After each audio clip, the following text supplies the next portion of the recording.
السلام علیکم۔ رمضان المبارک 2026 میں بہت بڑا چاند گرہن ہونے والا ہے۔ اس چاند گرہن میں ہم کیا کر لے، کن چیزوں کا اہتمام کر لے، کن چیزوں سے بچے، اور خصوصاً حاملہ خواتین اور کن چیزوں سے بچے، کیا احتیاطی تدابیر کر لے۔ اگر وہ ان چیزوں کے اوپر عمل نہ کر لے تو ان کا جو بچہ ہے وہ کان کٹا پیدا ہوگا، معذور پیدا ہوگا، اور اس طرح حاملہ خواتین کے اوپر بہت بڑا اثر پڑنے والا ہے۔ دیکھو 2026 میں چاند گرہن ہونے والا ہے، اور میں آپ لوگوں کو بتاؤں کہ اس میں ہم کیا چیز کر لے، کن چیزوں سے بچے، اور خواتین کن چیزوں کا اہتمام کر لے، حاملہ خواتین احتیاطی تدابیر کیا اختیار کر لے۔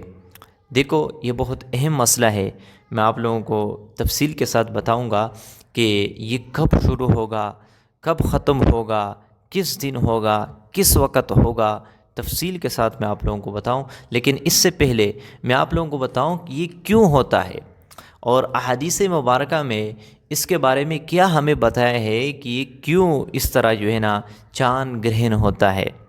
دیکھو سائنس کہتی ہے کہ جب یہ سورج اور چاند کے درمیان زمین آ جائے، یعنی بیچ میں آ جائے، تو یہ چاند یا سورج گرہن ہوتا ہے، ٹھیک ہے نا۔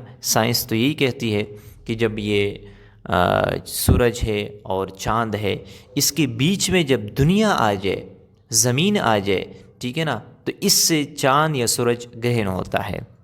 اب حدیث میں کیا کہا گیا ہے، دیکھو ایک حدیث سے حضرت عائشہ رضی اللہ تعالی عنہ فرماتی ہے کہ آپ صلی اللہ علیہ وسلم نے فرمایا کہ یہ جو سورج اور چاند ہے یہ اللہ کے نشانیوں میں سے ایک نشانی ہے، ٹھیک ہے نا، اور یہ کسی کے موت کی وجہ سے گرہن نہیں ہوتا، کسی کے موت کی وجہ سے، کسی کے فوت ہونے کی وجہ سے گرہن نہیں ہوتا۔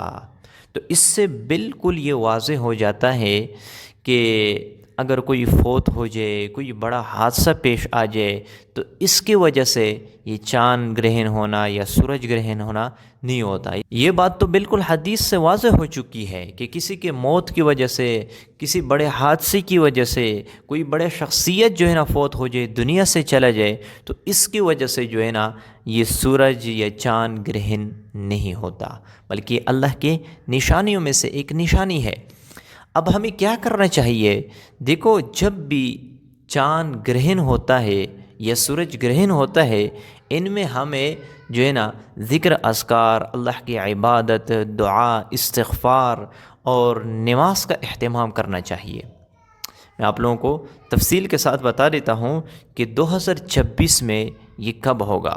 تفصیل یہ ہے اس میں کہ 2026 3 مارچ کو چاند گرہن ہوگا۔ اب یہ کب ہوگا؟ سب سے پہلا ان کا جو آغاز ہوگا 1:44 میں دن کے وقت، یہ جو ہے نا شروع ہوگا، اور ان کی ابتدا یعنی آغاز کب ہوگا؟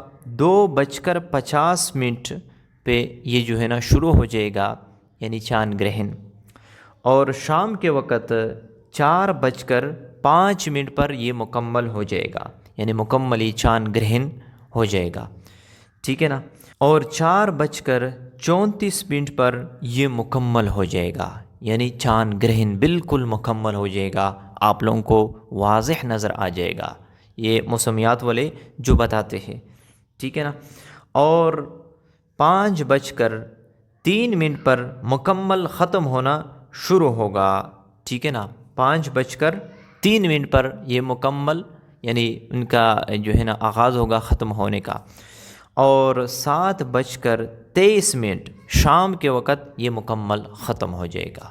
تو چاند گرہن کے متعلق جو معلومات تھی 3 مارچ کو وہ یہ ہوگی۔ اب اس وقت حاملہ خواتین کیا کرے گی، اور اس طرح دیگر لوگ جو ہے نا کن چیزوں کا اہتمام کریں گے؟ دیکھو بہت سے لوگ یہ سمجھتے ہیں، اور خصوصاً جو گھروں کے اندر بڑے خواتین ہوتی ہے، وہ یہ سمجھتی ہیں کہ اس وقت اگر حاملہ خواتین باہر نکلے اور چاند گرہن کو دیکھے تو اس کے حمل کے اوپر اثر پڑ سکتا ہے، ان کا جو بچہ ہے وہ کمزور پیدا ہوگا اور لنگڑا پیدا ہوگا، وہ ان کا دماغی حالت جو ہے نا درست نہیں ہوگا، ان کے حمل کے اوپر اثر پڑ سکتا ہے، بہت سی چیزیں وہ بتا دیتی ہے۔ تو یاد رکھنا ایسی کوئی بات نہیں ہے۔ میں نے آپ لوگوں کو حدیث بتا دیا کہ حضور صلی اللہ علیہ وسلم نے فرمایا کہ یہ کسی کے فوت ہو جانے سے، کسی کے انتقال یا کسی کے مرنے سے جو ہے نا گرہن نہیں ہوتا، ٹھیک ہے نا۔ تو اس سے بالکل واضح ہوتا ہے۔ اب جو لوگ بتا دیتے ہیں کہ جو ہے نا حمل کے اوپر اثر پڑ سکتا ہے یا اسی طرح کوئی بڑا حادثہ پیش آنے والا ہے، دیکھو اس وقت بندے کو چاہیے کہ توبہ استغفار کر لے، اللہ کی طرف متوجہ ہو جائے، اپنے گناہوں کو جو ہے نا یاد کر لے اور اسے اب اللہ سے بخشش طلب کیا جائے، ٹھیک ہے نا۔ تو اس وقت اعمال کا اہتمام کیا جائے، استغفار کی وجہ سے اللہ رب العزت کے رحمتیں نازل ہو جاتی ہے، کیونکہ اللہ رب العزت قرآن میں فرماتے ہیں وما کان اللہ معذبہم وانت فیہم، کہ جب تک حضور صلی اللہ علیہ وسلم دنیا کے اندر موجود ہوں گے اللہ رب العزت ان لوگوں کو عذاب نہیں دیں گے، اور جب تک یہ لوگ استغفار کرتے رہیں گے اللہ رب العزت انہیں عذاب نہیں دیں گے۔ تو استغفار کی کثرت کرنا چاہیے، استغفار کی وجہ سے مشکلات ختم ہوتے ہیں، پریشانیاں دور ہو جاتی ہیں۔ کوئی بھی مشکل گھڑی ہو اس وقت اگر آپ استغفار کرنا شروع کر دیں اللہ رب العزت اس مشکل گھڑی کو دور فرما دیتے ہیں۔ اور حضور صلی اللہ علیہ وسلم پر کثرت کے ساتھ درود پاک پڑھنا چاہیے، ٹھیک ہے نا۔ جو شخص ایک مرتبہ حضور صلی اللہ علیہ وسلم پر درود بھیجتا ہے اللہ رب العزت اس پر 10 رحمتیں نازل فرما دیتے ہیں، ٹھیک ہے نا۔ تو جو ہے نا ایک تو استغفار کی کثرت، ایک درود پاک کی، اور نماز کا اہتمام، نوافل کا اہتمام، صلاۃ توبہ کا اہتمام، کیونکہ حضور صلی اللہ علیہ وسلم کو جب بھی کوئی مشکل پیش آتا تو آپ صلی اللہ علیہ وسلم نماز کی طرف متوجہ ہوتے، تو نماز کے ذریعے سے اللہ کی مددیں اور اللہ کی رحمتیں نازل ہو جاتی ہے۔ تو ہمیں چاہیے کہ ہم ان باتوں پر توجہ دے دیں، ادھر ادھر کی باتیں جو عوام کے اندر مشہور ہے، غلط فہمیاں ہے، ان سے اپنے آپ کو بچائے، ٹھیک ہے نا۔ تو یہ تھی چاند گرہن کے متعلق اہم معلومات، میں نے کہا آپ لوگوں کے ساتھ شیئر کر لوں۔ تو اس ویڈیو کو اپنے دوستوں کے ساتھ صدقے جاریہ کی نیت سے ضرور شیئر کیجیے۔ ملتے ہیں انشاءاللہ نیکسٹ ویڈیو میں، تب تک کے لیے اجازت چاہتا ہوں۔ السلام علیکم۔